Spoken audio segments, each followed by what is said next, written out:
Good morning everyone! Good morning Philippines! So guys, magluluto po ka tayo ngayon ng salmon fillet cooking na pangay. And ewan ko bakit tinatawag nila ito ng Italian vegetables kung with courgette, bell pepper, potatoes, 1 onions, mayonnaise, 1 garlic, and our dill. So this recipe is good for 2 persons. So let's go.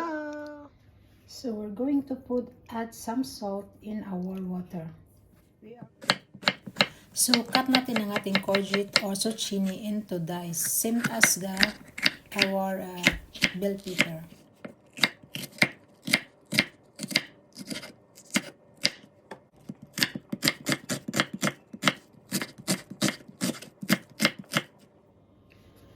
So guys, pag nag-boil na yung water, lagay na natin yung ating potato and we're going to cook this for 6 to 8 minutes because after that we are going to put that in the oven, okay?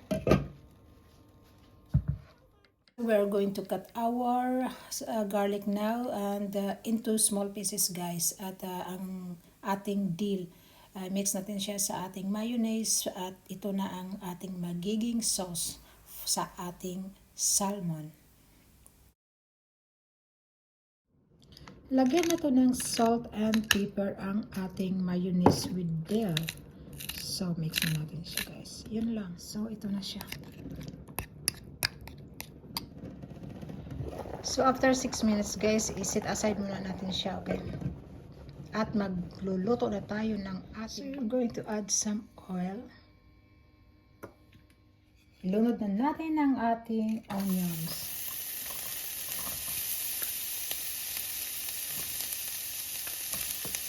So, ito lang yun guys. So, 2 minutes sa onions. Lutuin natin 2 minutes. At isunod na natin ang ating garlic. Then, the rest, okay? Tapos, sunod na natin ang ating bell pepper at saka ang ating courgette. Lutuin lang natin siya guys ng 10 to 12 minutes.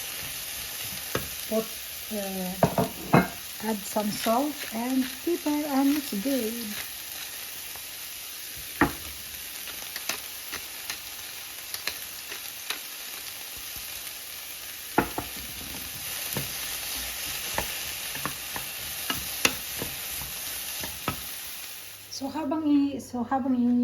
Habang niluluto natin ang ating vegetables, gagawin na rin natin ang ating lagyan lang natin ng konting olive oil, pepper and salt. Tapos ilagay natin siya sa oven guys for 20 to 25 minutes, okay? So we're going to put this in the oven for 20 to 25 minutes. So guys, for our salmon, we use here the olive oil and I put butter because butter is nice for the salmon. And we were going to put some thyme on estrogen. So that's it guys. So unahin muna natin siyang lutuin ang kanyang balat.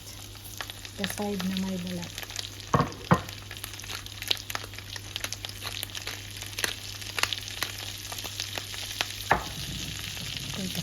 Add some.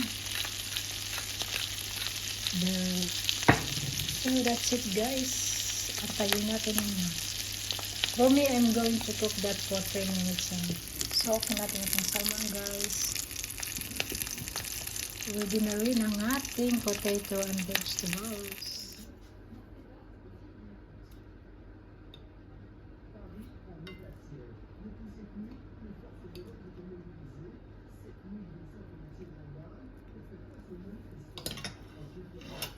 So, ayan na guys.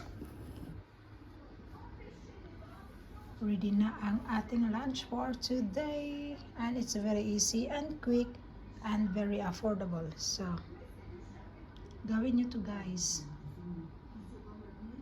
So, our lunch for today is filet salmon and with vegetables and with mayonnaise a la net or with dill. So, let's go, let's eat.